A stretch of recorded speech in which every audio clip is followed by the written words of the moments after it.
Hi, I'm Andy Cocktaildress from Co-op Culture, and welcome to another of our short instructional videos for co-ops, community businesses, and their development workers. This series of videos, we're looking at key financial performance indicators and their role in helping us support co-ops and extract financial information. This particular video, we're going to look at the break-even point, what it is, how we calculate it, and why it's important. So what is the break-even point? Well, the break-even point, very simply, is the volume of sales where you neither make a profit nor a loss. That's really helpful because it tells us at what point, what our turnover would need to be to make sure that we didn't make a loss. So it gives us somewhere to aim for. It's really useful in creating our marketing objectives. So right at the start of a co-op's development journey, or at the point when the co-op is reassessing how it's doing and is trying to create the next set of marketing objectives. One of the things that you would do as a co-op development worker or as a co-op is work out what do you think you will sell, how much of what, to whom, by when. And you come up with a set of smart marketing objectives, and we have some other videos on marketing objectives, so please check them out in the channel. And when you're doing that, it's useful to know whether or not these are the best marketing objectives. This is actually what you should be aiming for.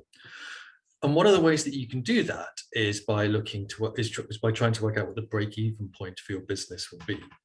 So if you can predict what your overheads are likely to be, and your overheads are your fixed costs, the ones that don't change no matter how much you sell. So looking at things like wages, insurance, rent, marketing, etc., etc. If you know what they're going to be, and you know what your gross profit margin is going to be, because you have a pricing policy based on a markup, or you have a good idea of how much it's going to cost you to make each sale, then you can check whether or not your marketing objectives are high enough. The other use that it has is if you're trying to examine what's wrong with the business. If a business is making a loss, one of the first things that people say is, oh, we need to cut our overheads because we're making a loss. Now, generally, your overheads are the things that you need to make your business work.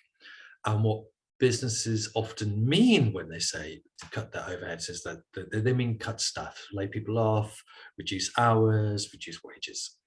And actually, in lots of ways, cutting your overheads is the last thing that you should be doing in a business. And there's a number of other checks you should make along the way. And we'll do a whole video on the checks that you should look at to analyze where the problem is within a business. But one of the things that you can do is almost at the end, kind of the last check, is if your gross profit margin is okay, as it's in line with your historic standards, it's also in line with what should be expected within your sector. But at that gross profit margin, you look at you calculate your break-even point, and that's just unrealistic. There is no way you're going to be able to sell enough to do that. That is the point where you think, okay, now I need to cut my overheads. So it's quite a long way down the journey that you decide that, but it's a very useful metric for that decision. How do you calculate your break-even point? Well, it's a very simple calculation. You get your overheads, your total overheads, and you divide them by your gross profit margin. So, for example, we have here some financial figures for a friendly co-op, and this co-op is predicted to sell, or has sold, £50,000 worth of stuff, and to do that, the cost of sales was £35,000.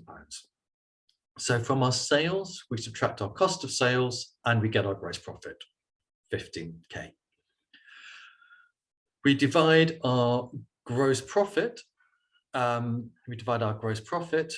our sales, and then times that by 100 to express it as a percentage to get our gross profit margin. So that's our gross profit margin, which is one of the two figures that we need to calculate our break-even point. So this co-op has a gross profit margin of 30%. It then has, in terms of its overheads, it has wages, rent, and insurance. So its total overheads is 12,000. And if you divide that to 12,000 by 30%, which is dividing 12,000 by 0.3, you get 40,000. And so that's how you calculate the break-even point. So that is our very short introduction to the break-even point.